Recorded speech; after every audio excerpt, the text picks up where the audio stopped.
Very good. Thank you. Hi everyone.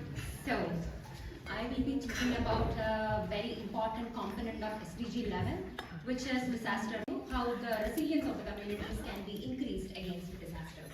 So today I'll be speaking, I'm just focusing on risk communication today, and I'll be speaking a little bit about risk communication and a little bit about my project, the perspectives of the communities, and why this particular aspect is important for the communities, and everything. Yeah. So what is risk communication? The name itself as suggests, it's basically the exchange of communication between a community which may or may not face a disaster and the other stakeholders, which are basically officials, experts, government, and everybody. And why this communication is being done? It's just to increase the resilience of the people towards disasters, or so that people can make better decisions when they actually face a disaster. Here we have to keep that in mind that risk communication is not crisis communication. Early warning is crisis communication, a communication which is being made during the time of a disaster or maybe after the time of a disaster. That is crisis communication, and that could be or may or may not be a one-way communication. But risk communication, it happens before disaster, and it is basically to increase the resilience of the communities. And why risk communication? We all know that there is an exponential increase of the vulnerabilities of communities when they face a disaster. So definitely to increase the resilience of them, and to save lives definitely, and to reduce the economic lives, so that communities or people can save their livelihood and assets and everything when they are much prepared. And also maintaining an objectivity towards disasters, rather than taking irrational decisions when a disaster actually happens. And also it would also help government and other organizations and other stakeholders when they wanted to evacuate a community during the time of a disaster. It would help them in a much better way when people are much informed and when they are prepared. And also definitely people will have a very better reaction towards warnings, because it's a very difficult problem during disaster. That's people doesn't understand what does a warning mean, whether a particular warning affects them. So it's there is normally a case of chaos during the situation. So that would be averted if the people are much informed. Yeah. So this comes to a little bit about my project. So I would like to call this both scenarios as two events of surprises. One which happened in Western Germany, mostly in the parts of Rhineland-Palatinate and North Rhine-Westphalia in 2021, and the other which happened in the state of Kerala, which is a southernmost state in India, in 2018. And as you can see, the loss of lives in Germany was 189, and in Kerala it was 480, and there was huge economic loss. And the other similarity between both these cases was both this region was seeing such a mass disaster in the gap of maybe 100 years. And even though Kerala, I know in India, you know what would be the picture when you think about India, but Kerala, one of the highest performing state in the country with the highest human development index. And Germany, again, I don't have to say anything about the development, but still, such such regions could itself could face such big losses if they are not prepared enough, or if you have a population which is not informed about disasters.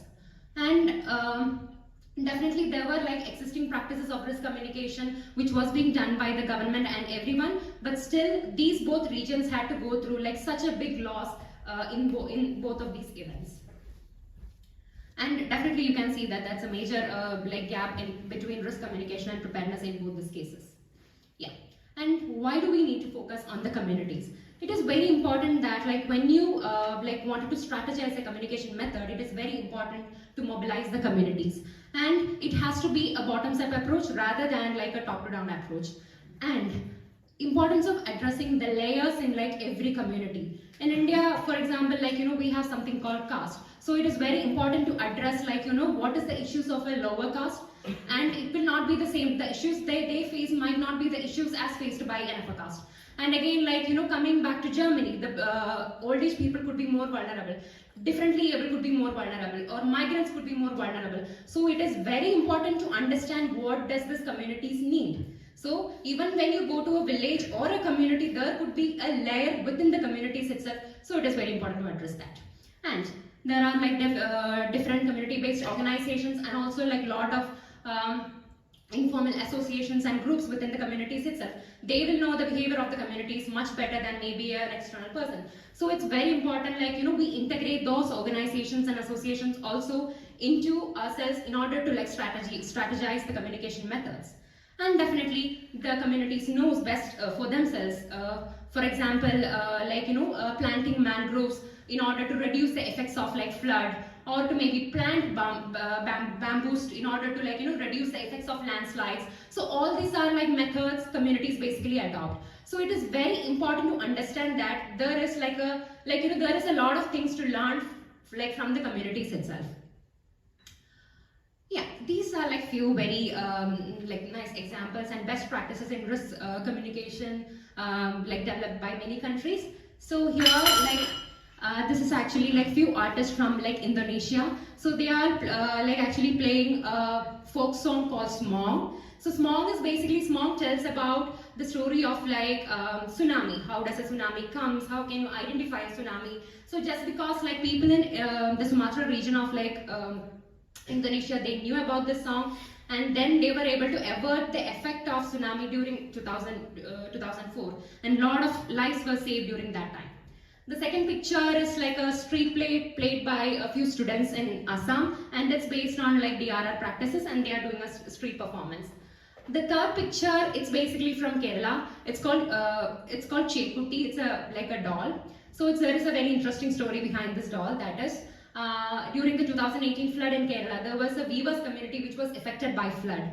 And two entrepreneurs came up with this idea of like, why don't we create small dolls out of the materials which are spoiled in this flood for the weavers. So the economy of the weavers could be like developed like using the smalls, which could be sold in a very nominal amount. The doll itself like become a flood mascot, and whoever now carries this dolls like definitely remembers about the flood and like the unity of the people during the time of the flood.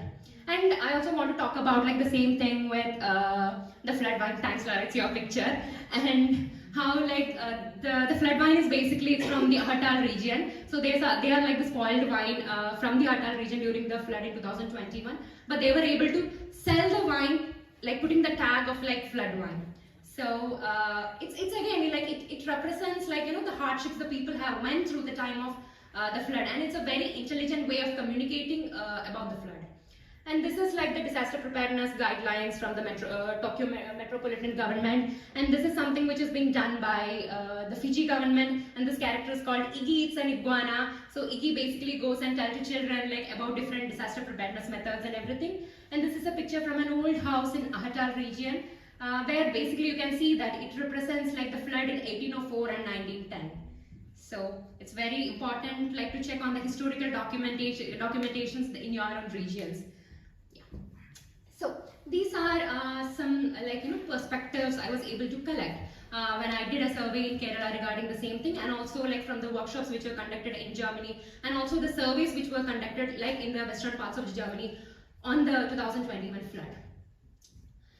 People definitely want an objective view towards disasters, and they should also have a scientific temperament. Just means that they should know why it is happening, or why the people who are like facing the disasters, why do they have to face it, and why they are vulnerable. So there are like many socio-economic, cultural reasons behind it. It's very important that like people should know about this. So this was one thing. And then people also want less dependency on government during those times, and they wanted to be more prepared and independent on themselves, and risk communication could help them towards this. And there has to be well planning and proper execution and risk communication, and can help people to do this basically, so that they can avoid the last minute chaos and ambiguity. Then awareness on climate crisis. So when you ask like whether a community who are at the extreme grassroots level, whether they know about like the climate crisis which is happening at at a larger level around the world, like we don't know how much information they hold, or whether the conversations and everything is happening at what level. So it is very important to reach towards these people and start having these conversations and everything, and they really need it, and it's from them actually. I'm not saying this, it's from the people. So, and documentation and historical understanding. Definitely there are histories behind disasters and everything, so it is very important to document it, and should also there should be a historical understanding behind all these disasters. And there definitely has to be effective strategies, and people should be engaged when these strategies are being made. They has to be involved in the real life crisis scenarios, and they should know, even if it is a small real life crisis scenario, people should be involved in it, and they should be given utmost transparency in all these cases. Then there has to be, whenever somebody is like implementing a risk communication strategy, there has to be a local relevance has to be there, and also like their neighborhood support should be there. There has to be customized support, like as discussed earlier, there has to be customized approaches, and also the challenges in each of the communication. If there is a challenge in the communication method, that has to be addressed.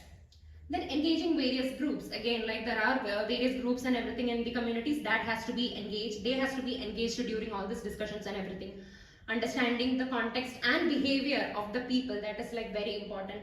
And localization and theory of change, there has to be I think it's the same. There has to be like, local problems like need local solutions, and also there has to be universal applicability and tools. This is from the workshop, it's a point from workshop. Meaning say that like, maybe there are like tools and applications which could be like replicated into the other regions as well. So that has to be identified, and it has to be replicated as well.